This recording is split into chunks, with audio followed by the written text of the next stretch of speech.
Okay, what I'm getting is a document written. We LLC Alpha AA with full corporate authority and the penalty of a jury hereby attest that aforementioned oil shipment of diesel EN 590 with the vessel Agui loaded from port of Sihantaki to port of Jeddah, SA, is the sole property. Okay, I don't know the purpose of this letter because the proof is not supposed to be the person selling. You see, once you buy bread, you can't get a letter from the shopkeeper to say that bread exclusively belongs to. It's okay, there's no problem with that. But I'm just saying that what we are trying to see the documentation that matches the port of origin. Like now, what did you say is the port of origin under the bill of lading? Kazakhstan. Where? Kazakhstan. We normally change the documents because there is an issue of the sanctions. So all the oils coming to Africa is all coming from Russia, and then the certificate of origin is from Kazakhstan. Because now that's where the issue is. Because you see, your seller is a refinery in Russia. Yes. And the documents you have are not read in Russia. Don't you think that can be? Yes, because of the sanctions of the country, and that is understandable by everyone. Not everyone, because our Kenyan government is bound to international law. Yeah? Well, that is not the subject for now. But you cannot say it is okay to import oil from a sanctioned country when the country is a party to the treaties. So basically, if you look at the bill of lading for other importers, it is the truth the oil comes from. Because you see now the challenge is, you understand we'll be going to see where you got the oil from. So now we can see if we go there and in the bill of lading and nobody knows they gave you oil there, then again that becomes a problem. So I'm just bringing to speed on the implication of the document and what is written in the document. We can't help you without having everything on the table. So, members, that is the name. I think we can rest the matter there because we have to verify. Cecilia, amalize ile question. Okay. Now, amesema mafuta anatoa Russia. Then Jeddah ni port ile ya kupea mafuta inasafirishwa. Ni hiyo barua yenye umesoma ni port of Jeddah, sijui nini, na mafuta imetoka Russia. Tumengoja jina ya mwenye anamuuzia, hatuoni. Haya, mwisho kabisa wacha mimi nifunge ndio waheshimiwa wenzangu wakuulize maswali. Wakati haya maneno yalitokea, dada yetu ulisema confidently wewe umekuwa kwa hii biashara for 33 years. Then sisi wengine tumekuwa Kenya for karibu na miaka kama hiyo, tunasema like tumekuwa tukisikia hata hii mafuta imefunguliwa juzi All Energy kina nani. 33 years hatujajua arms imports na inadili na pesa ya aina hiyo. So sisi tukabaki tukishangaa. Leo tena umesema ulianza biashara 2009. It is now less than 33 years again. So ninaomba tu uweze kuwa consistent. Ile information unatupa ikuwe ni moja na yenye umekuwa ukisema. Ndio sisi tuweze kukusaidia kama ni kukusaidia. Kwa sababu hapo awali ulisema kwamba kampuni ulianzisha 2009. Saizi umerudi tena nyuma ukasema ya kwamba 1990. Hizi ni miaka tofauti kabisa. Inafaa ubainishe wazi kwa sababu ni vizuri hii ni nyumba ya records. This is a house of records. Na kabisa ukibainisha wazi vile chair alisema, sisi si DCIO, sisi ni watu ambao hutafuta haki ya watu, na hivyo basi ukitupeleka ile kona na utupeleke kona hii ingine haifai kabisa. Inafaa tuseme ukweli ya maneno ipo. Na chair, nilikuwa na swali mbili. Mimi nilikuwa nataka kuuliza kama umenipatia mic chair. Chair, nataka kuuliza, are you the only director in these companies or there are other directors? And if it is so tupatie cheti ya kuonyesha. Unajua kampuni ikiregistriwa watu huonyeshwa, there is a documentation of such. Pili, hii kampuni yako iko registered Kenya ama iko registered nje, na ni kina nani directors? Asante. Asante sana Chair. Madam Ann, kuna uwezekano uweze kutuonesha dhibitisho ya kwamba ulilipia hii mafuta?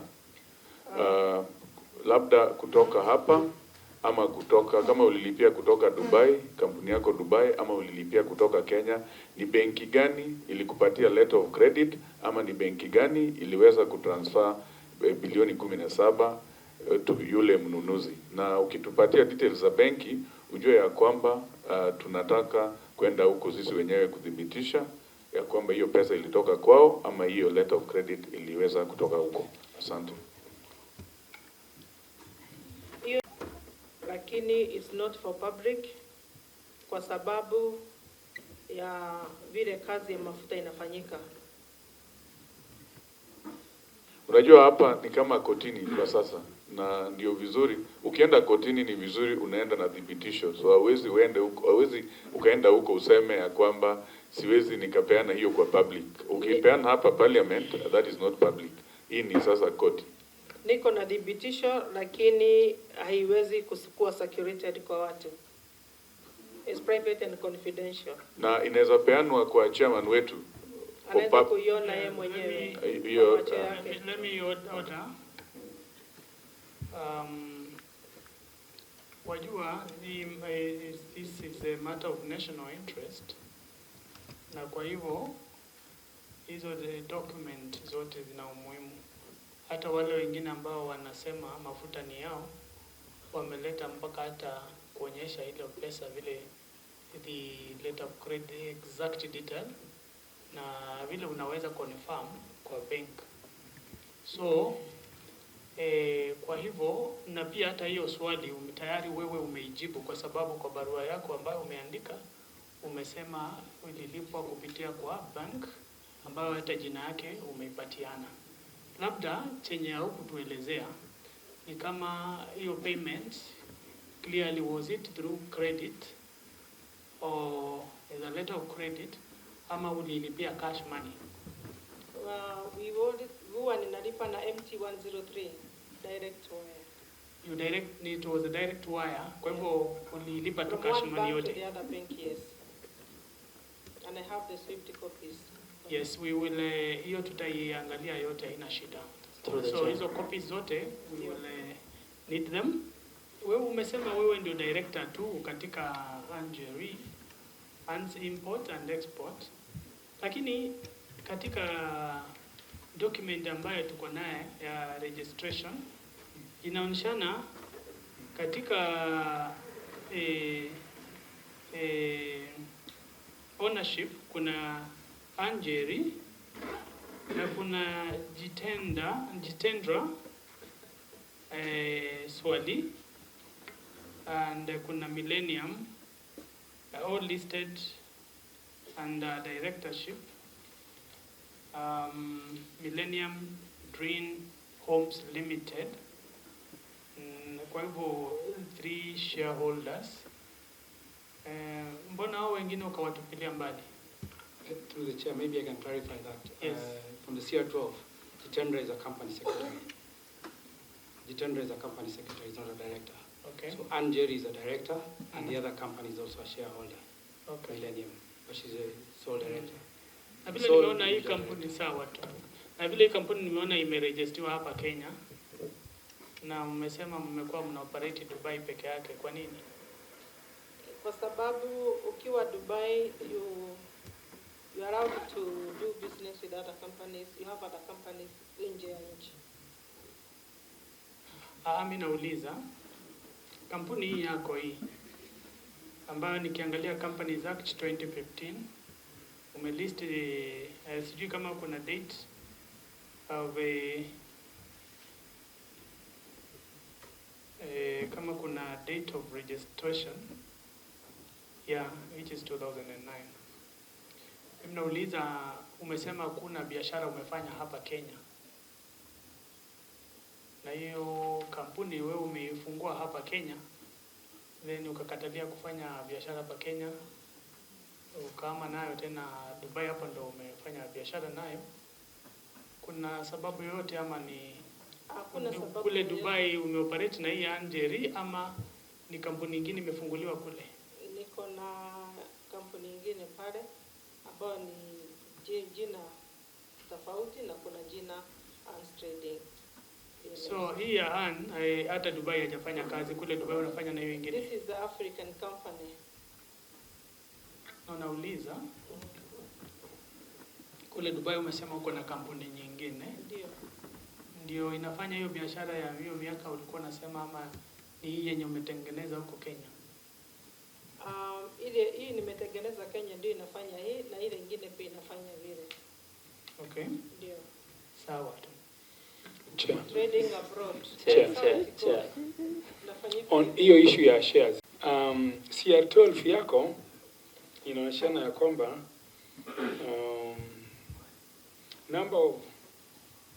number of shares, ordinary shares 1000. Pale chini on ownership, number of shares, Millennium Dream Homes Limited own one share, ordinary share. Njeru, imeandikwa Njeru. Njeru Njoroge, own one share. Total number of shares owned 2. Hizo shares zingine 998 nani ana own?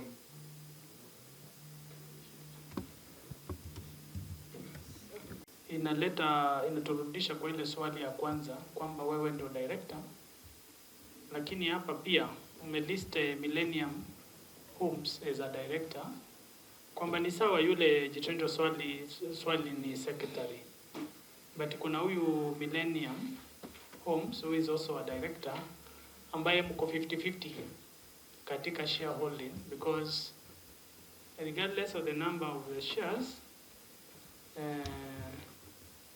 na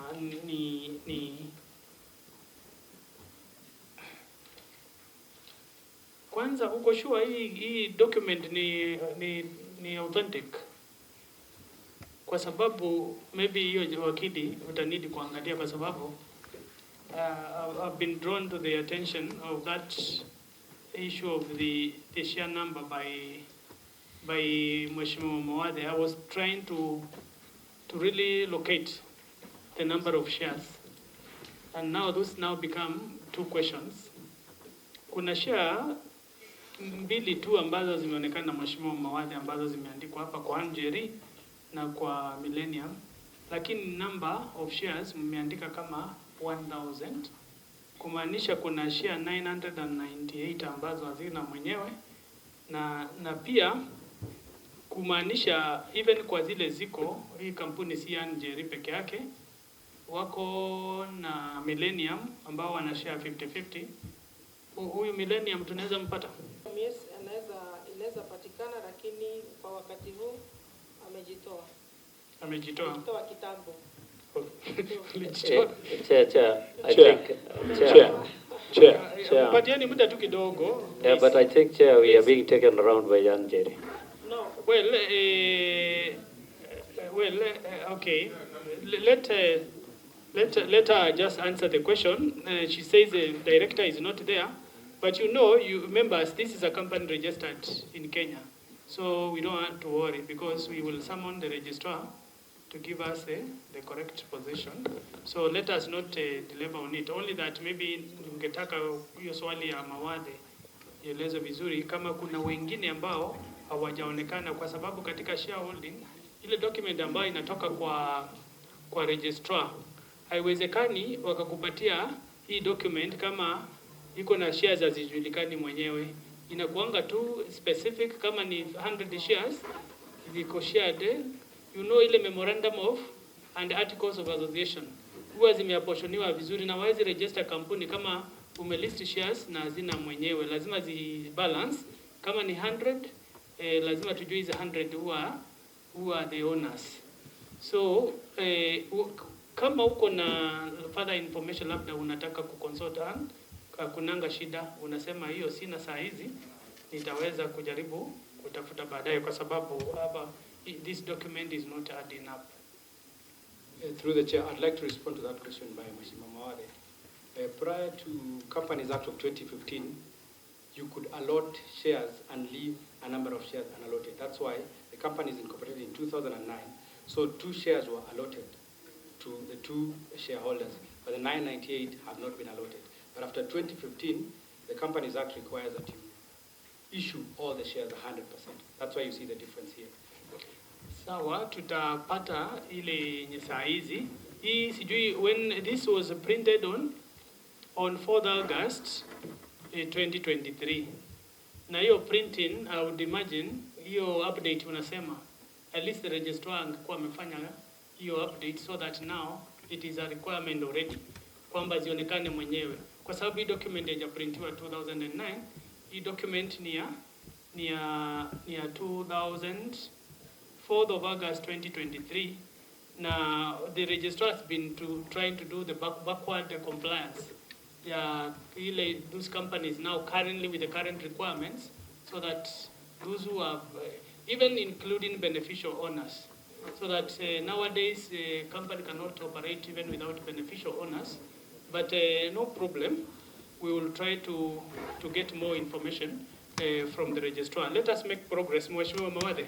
Okay. Point of intervention, just yes. On the same point that you yes. asked. If this company was filing returns, because you are saying, because it doesn't show, because she has said the other director left the company, and yet the new CRTL still reflects the name of that director. When was the last time you filed returns as a company? Because it's a requirement of the Companies Act. That if you are filing returns, or you are updating the directors, if you are saying that the director left the company, or you are now concealing fraud here by misleading the registrar of company that this particular entity called Millennium Dream Homes is still a director, because this is the latest CR12 that reflects the shareholding of the company. I think it's a straightforward question. On the matter of this document, we will find the registrar more reliable to provide us with the correct position. On the matter of returns, you can just tell us whether you've been filing any returns here in Kenya. I think she can answer. I think it is only fair. I know the technical matters I will request you to respond, but this one, since we don't want you to carry trouble for any person, you just say whether or not the returns have been filed. Is it a yes or no? Yes, it's filed. Okay. Now, it is a yes for you. You know, the witness is on oath. We can only take what she says and then establish. Yeah, but while you are there, as I establish your yes, I want to put it to you kwamba ile tax compliance certificate ambayo mmepatiana is fake. No, it's not fake. I have it, it is fake. I have it here, it is fake. And you know, Anne, you just want us to go slowly. to me, you are like a mother. We are not in politics here, we are just to help. And I would not want you to put yourself in unnecessary trouble when you are on oath. And if this committee was interested in causing you troubles, then already we have identified a lot of gaps. But when somebody prints a certificate of compliance, KRA, and even misspells the words compliance, and it's written tax complaints certificate, that can take you through a lot of trouble. And I just want to engage anybody, including the media. Just look at the spelling for, these documents are generated automatic, and therefore it cannot misspell. So I just want you to look at this document and how the tax compliance is written. Not unless my eyes have a problem. Where is the sergeant at arms? Just pass this document to even our friends from the media. Just look at how the tax compliance is spelled. Misspelled. Then, let us say, this committee does not make conclusions until we get facts. So we will establish further, and we will call KRA so that they can also state their position on that document. And in terms of sorry? You want to? Yes, you can pass the certificate. All right, members, let us make progress. Like I said, this particular committee is not placed in a position where it is the authority to verify documents. When we have an issue with a document, then we call the relevant authority. And I've already identified clerk. You will need to make 2 people appear before this committee. And one of the latest is KRA, and the other one was the registrar. That's it. Mheshimiwa Mawade, prosecute your point. Let us make progress. Let's not repeat what we have already dispensed of. Yes, there's a question. Please do. Madam Anne, I just wish to remind you that you are under oath. It's very important.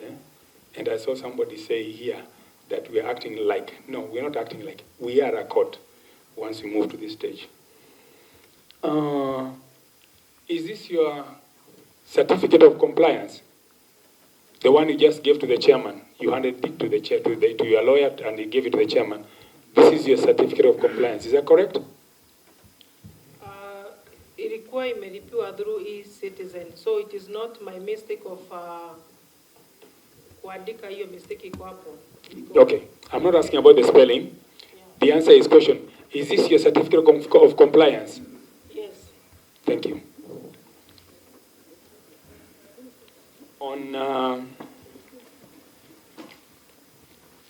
On your bill of lading, you imported this. Where did you import the fuel from? Which country? Which port? Azerbaijan. Azerbaijan. And Kazakhstan. Kazakhstan. Yeah. So Azerbaijan and Kazakhstan. On your bill of lading, it is showing that the oil was imported from or exported from the port of Jeddah port. That is, I'm just reading your bill of lading. And it is dated September 29th, 2023. On your, so you imported, on your letter of guarantee is dated by the LLC Alpha AAA. Your letter of guarantee is dated 27th November 2023. after you already exported the oil, then you got the letter of guarantee. So you got the money, you got the product without the letter of guarantee. Also, the same organization gave you the letter of attestation of oil shipment on, that is the, for the record, Alpha AAA on the 18th of October 2023. How did you access the funds to allow the shipment to be shipped out before you got the letter of guarantee that's normally required by the bank? Before you are given the funds are released before the funds, so that the funds are released, and then once the funds are released, then the oil gets to leave. Your documentation is actually in total reverse. The first is the last, the middle should have been the second, and then the third, the first one, the last one should have been the first one. All the three documents. Can you explain, please? Yeah, hizo document zilitumwa na refinery wakati mafuta ilipotea, na walituma ya kudhibitisha ya kwamba hiyo mafuta ni hao waliweka kwenye meli, na hiyo mafuta ni ya ANS Import and Export Enterprise Limited. That's why walileta hizo barua mbili kwa hizo dates tofauti. Where is your letter of guarantee that you were given to take to the bank? Letter of credit, sorry. Letter of credit. We do MT103 direct payment, not letter of credit. Are you able to facilitate the chair of this committee with listen to my question? Madam, order. Listen to my question. Yes. Listen to my question. I have not asked my question. Are you able to facilitate the chairman of this committee with your bank details, where you paid those funds from, please? Ndio. Haya. Uko nazo, unaweza kumpatia kama ulivyopatia zile zingine tafadhali? Ninaweza kumpatia, lakini is not for public. Not for public. Yes, anaweza kuona. And anytime you talk about not for public, this is the parliament. We have considered ourselves as a court. That's why you saw. You are talking and giving evidence under oath. So can you proceed to facilitate or give the chairman the bank details, please? Clerk and sergeant, can we be assisted to give the chair? All right. So that now we can make progress. Opinion is already formed. Maybe on the matter of the documents, I want to refer you to the Parliamentary Powers and Privileges Act, and specifically Section 18 or 1, invitation and summoning of witnesses. Parliament or its committees may invite or summon any person to appear before it for the purpose of giving evidence or providing any information, paper, book, record, or document in the possession or under control of that person. And in this respect, Parliament and its committees shall have the same powers as the High Court has specified under Article 125 of the Constitution. So the documents being sought, I understand what you mean, because really it is your bank account. You do not want people to see your private balances. Unlike us politicians, we like to share so that people know we have no money. In fact, if we had an opportunity to share our statements, to be very, very happy, so that you can see members who receive maybe 5,000 in a month. So, but at the same time, it is our duty to establish this because the payment is done from your account. And therefore, you will submit the details of the bank that made these transfers, not for purposes of establishing your personal data, but for purposes of trying to verify with that bank every little detail about this particular payment. And I think that is fair enough. So that information must be provided to the committee, the details of the specific bank that made this transfer, and the amount of the transfer in whatever currency the money was paid in. Without members, please, I want us to summarize this particular matter. We still have two more appearing before us, right? And therefore, you will be the last one, and I'll give you 30 seconds Malanya, and you are doing it for the second. Can I allow Malanya, then you? Okay. Please. Malanya. Madam Ann, you say that you have been trading in oil. Can you just give us the names of the companies you have been supplying, at least 5 of them, for the last 5 years, so that we'll follow up to verify? Because this is not the first import you're doing. Thank you. All right. Asante madam, maswali yangu ni mawili kwako. Nikienda kwa poto ya IPRA, sioni jina la kampuni yako ambayo imekuwa inafanya biashara, ingawaje umesema yako unafanyia kule Dubai, lakini vile mwenyekiti alianza kuuliza hapo awali ni kwamba masharti ama requirements kufanya biashara ya mafuta importation katika nchi yetu la lazima uwe na IPRA license, na naona kampuni yako ni ya miaka kama 10 na hata kuna mwaka mmekuwa na leseni ya IPRA. Na nikiangalia katika kampuni Galana ambayo imeweka presentation yao katika page 6 chairman, utaona yale kampuni ambaye mafuta ambaye Galana inasema ilileta ambaye ina upishi kutoka kwa Madam Ann. Ukiangalia page 6 barua ya Minister of Energy and Petroleum, State Department for Petroleum, ambayo imeandikiwa CEO wa Galana, utaona kampuni zote ambazo zilikuwa na share ya hiyo mafuta ambayo ililetwa. Kwa hivyo inaonekana buyer participation. Yes. Na naona katika hizi kampuni sijaona kampuni ya Ann ambayo ina IPRA license. Na pia ningetaka pia nimeona kwa leseni ile ya county government wako nayo, na sheria inasema ni lazima uwe na IPRA license.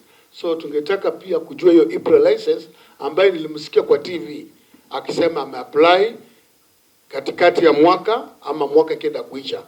Sasa zile kampuni ambazo zinafanya mafuta zina apply sasa leseni ya mwaka ujao. Kwa hivyo inaonekana kwamba yeye hakuwa na leseni na hafai kuparticipate kuuza mafuta katika nchi yetu ya Kenya bila IPRA license. Kwa hivyo biashara yake katika ipoto ya IPRA haiko kabisa.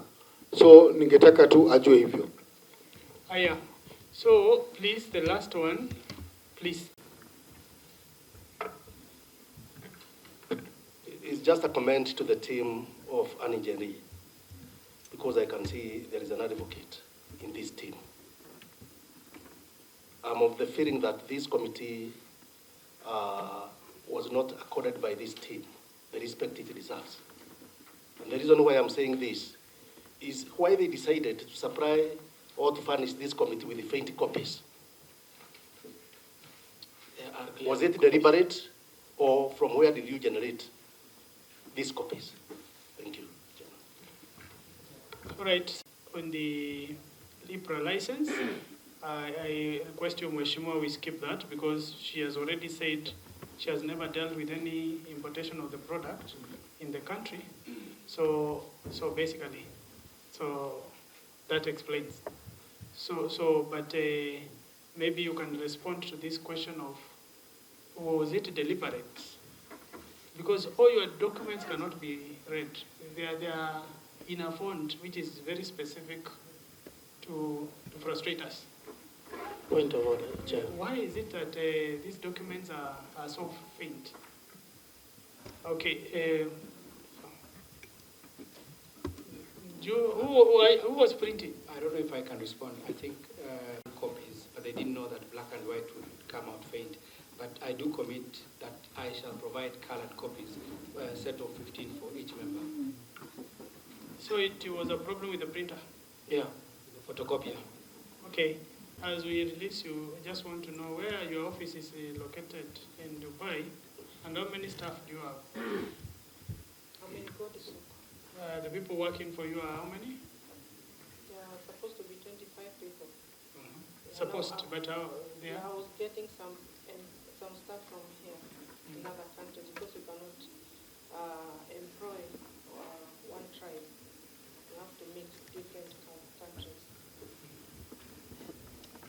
Chair, there's a question about the 5 people. At least 5 traders they have been dealing with, where she has supplied for the last 5 years. It's okay, she'll answer that. And the location of the office, where is it in Dubai? Mm-hmm. You can give us a list of the people you have been supplying oil with? 2. Yeah, I can do that, but that also is a private and confidential according to the clients. Hakuna mtu anatakikana kujulikana. Nikitoa hiyo siri nje, nitakuwa nimeexpose client kwa kuuza mafuta. Ndio. Okay, sawa. Yeah, it's true. Kuna contract inasema hivyo. Kwamba wenye unauzia mafuta wasijulikane. Wanaweza kujulikana, ile inaenda kwa nani? Sawa? Lakini kwani hii biashara ni fake. Tuna sign IMFPA ya ICC. Huwezi kudisclose more information to the public. Honestly, Chair, I said, Chair, we have always investigated a lot of clients. And for the record, I think this is a hostile client to me. I beg those reservations to be for me. And finally, Chair, I think my also question, I asked a question of, she said she formed a company in 1990. She didn't answer. And I think the client is dodgy, Chair, just for the record. All right, so kufanya hiyo biashara yako unaelewa requirements ni? There should be a better masharti, sio mahitaji. Mahitaji ni needs. Mastakabadhi na pia unaelewa katika biashara ya mafuta. Kama wewe ni mfanye biashara ya mafuta, kuna framework ambayo tunatumia. Na kwa muda mrefu sana tumekuwa tunatumia ile inaitwa open tender system. Kwamba sio serikali, lakini wale ambao wanauza mafuta katika hiyo biashara ya kuuza mafuta, iwe ni petrol station, iwe ni kuleta mafuta kutoka nje, wamekuwa wanatumia hiyo open tender system because mafuta vile inafanyika biashara yake au inajulikana kama kwa mwaka mafuta inatumika kiasi gani, na huwezi leta mafuta ya pesa mingi kama ina mtu ya kununua hapa ama pale nje. Unajua pia wale ambao wanapata mafuta katika neighbor zetu, pia sisi mafuta inapitia hapa kama Uganda. Kwa hivyo demand yao pia huwa tunaijua. Kama ni Rwanda, demand yao huwa tunaijua because hiyo mafuta inapitia hapa. Sasa ile nataka kuelewa, umeelewa kabisa hiyo framework ya kuleta mafuta, kwamba hata kama ni mafuta yako, mafuta kwanza inapita through a system ambayo wale wote private sector wanaleta mafuta huwa wanajumuika katika process ya kuleta mafuta kupitia G2G currently ambayo kitambo ilikuwa inaitwa open tender system. Ndio huwezi leta mafuta ambayo hujui mnunuzi wake ni nani. Unaielewa hiyo? Ya kwamba sikuwa nimeifahamu wala sikuwa nimeielewa mafuta, manake nilikuwa nje na nilikuwa ninaangalia news kuna shortage ya mafuta Kenya, na nikasema nilete mafuta ambayo itaweza kusaidia nchi ya Kenya ama nchi yangu, na nijaribu kama soko itakuwa na kama kuna nileta kama CIF, manake sikuwa ninajua mambo ya tendering na hizo vitu vingine vyote. Kwa hivyo nilileta kama CIF ile ambayo ningeweza kuuzia off takers as CIF.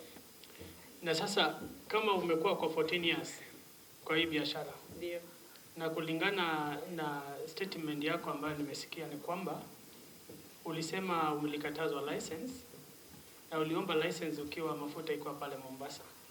Uliwezaje kufanya hii biashara kwa miaka 14 bila license? Ya kwamba sikuwa ninajua ya inahitajika nikuwe na license ya hiyo ya mafuta. Lakini umesema tayari umefanya hiyo biashara kwa miaka 14. Ya niko na license ya general commodities which is ina include product zote, lakini hii ya energy sikuelewa ya kwamba ilikuwa inahitajika, na wakati niliambiwa inahitajika nilichukua jukumu ya kufanya application na nika apply kwa April. Ushaiuza mafuta yoyote Kenya? Sijai kuuza mafuta yoyote Kenya. Na hujawahi leta mafuta yoyote Kenya? Hapana.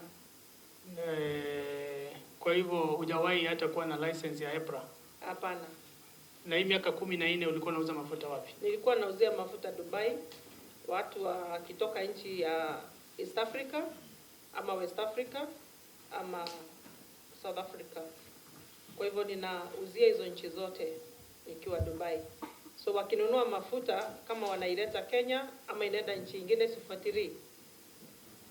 Haya, tuende mbele, tusonge bio because pia kuna members wengine nataka waulize maswali. Haya. Sasa umeamua mafuta unaileta bila hiyo license, na ningetaka tu kujua kwa nini kwa pesa mingi kama hii kiasi cha pesa ni mingi mno. Kwa nini ukaona sio vizuri kuweka pesa yako mingi hivyo kabla ya kufanya hata due diligence kidogo tu ya kujua hata process ya kuleta mafuta ni hii? Yaani tu hiyo kidogo tu ya kujua kuleta mafuta Kenya, hiyo ndio procedure, na pesa mingi sana hii inahusika. Kwa nini hukuona ni vizuri kujua requirements ya kuleta mafuta kabla uilete? Wakati nimeingia Kenya na mafuta ilikuwa nyuma yangu, sikuelewa ya kwamba ni lazima ukuwe na hiyo license ndio uweze kuuza mafuta Kenya. Na nimesema hapo mbele ya kwamba wakati nilifahamu na nikaelezwa ninatakikana kuwa na license, nilichukua jukumu ya kufanya application with all the documentation zilikuwa zinatakikana. Okay. Na kule Dubai ulikuwa unauza mafuta, ulikuwa na license ya kuuza huko? Ndio, niko na. Niko nayo. Kiasi kikubwa zaidi ushaiuza mafuta kule Dubai ukanunua ni mafuta kiasi gani?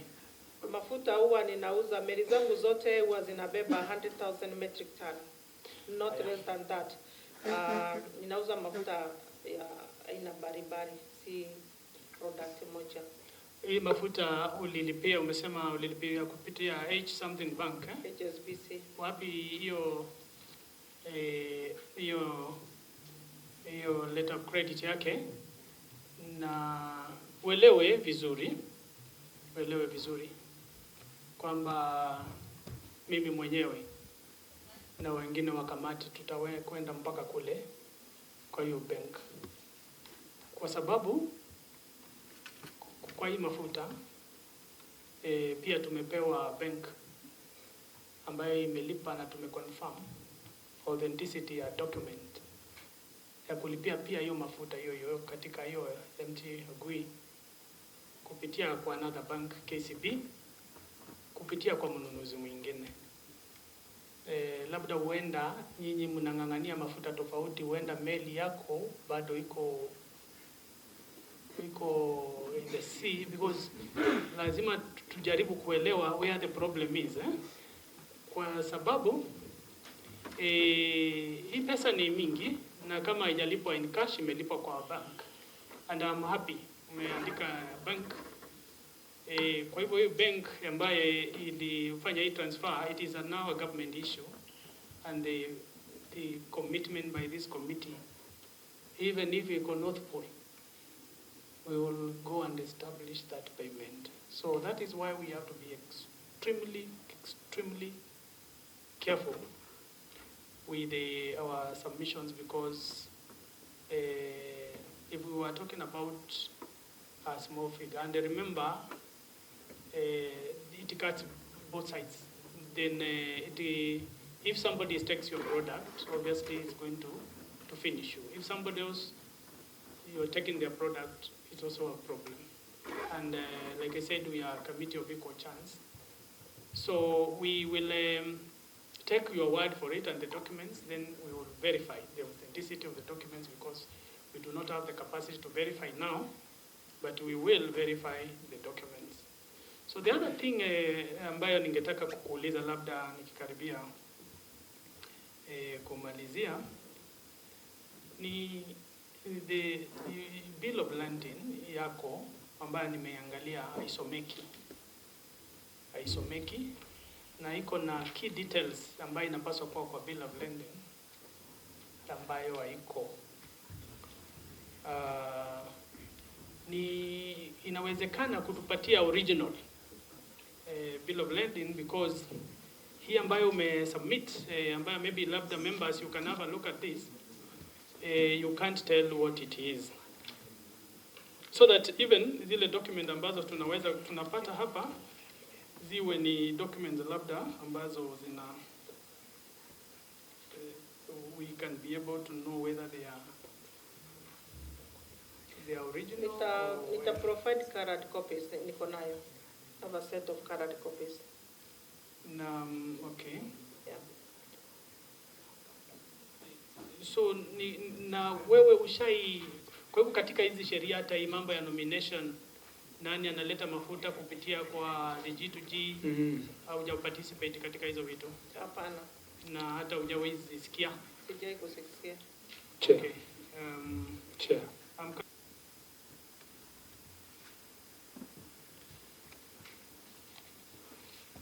Okay, so members, you can just circulate this to have a look.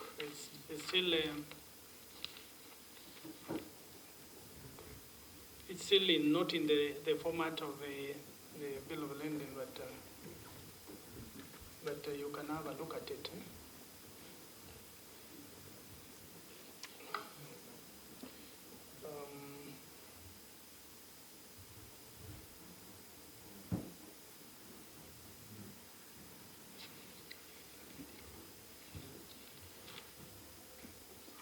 Like hata ukileta mafuta unajua quantity inaenda kwa huyu, quantity inaenda na huyu. Sasa hiyo nimeanza kusikia na nilikuwa ninajitayarisha kwa hiyo jambo.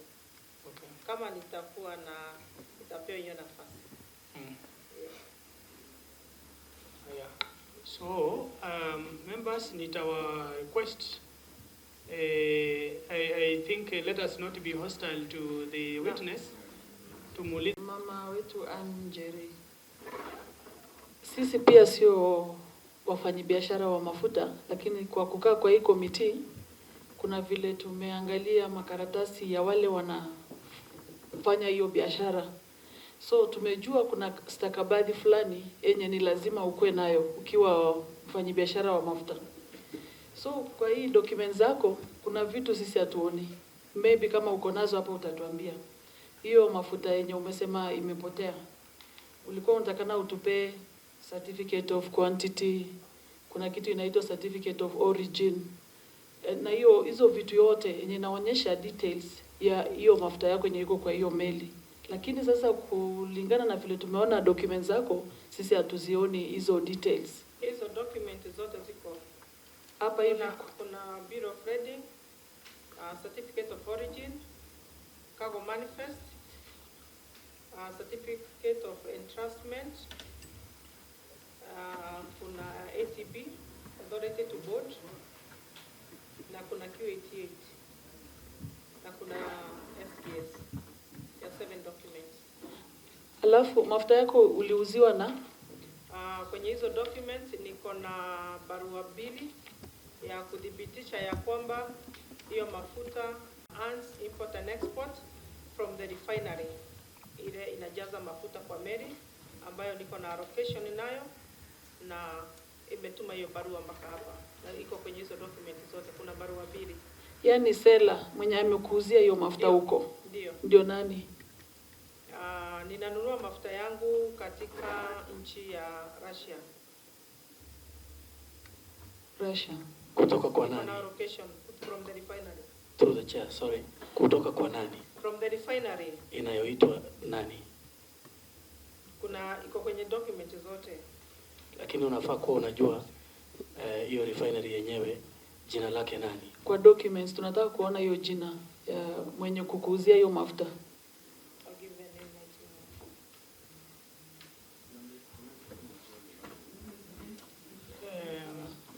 No, let us move this way, because when you pile questions, it will confuse.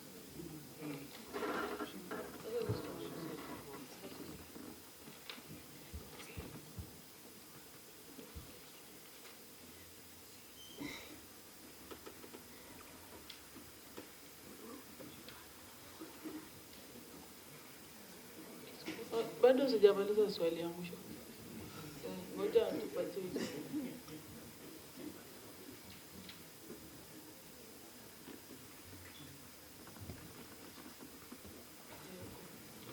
Let me ask you, Njeri. Yes. Nikuulize tu, ukijaribu kutafuta hiyo jina. Yaani kuna Mkenya mwingine kati ya hii mambo yako na mafuta ama ni wewe tu? Yaani mimi? Ndio. Peke yako. Hakuna kuwezi kuwa na uso nyingine? Imejificha somewhere? Hapana, ni mimi tu. Hai. Okay. Chair. Sasa tafu majina yake.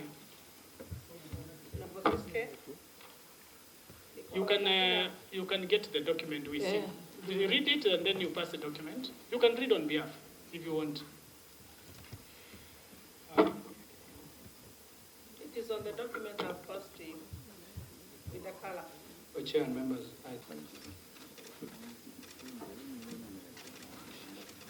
Right. Thank you very much.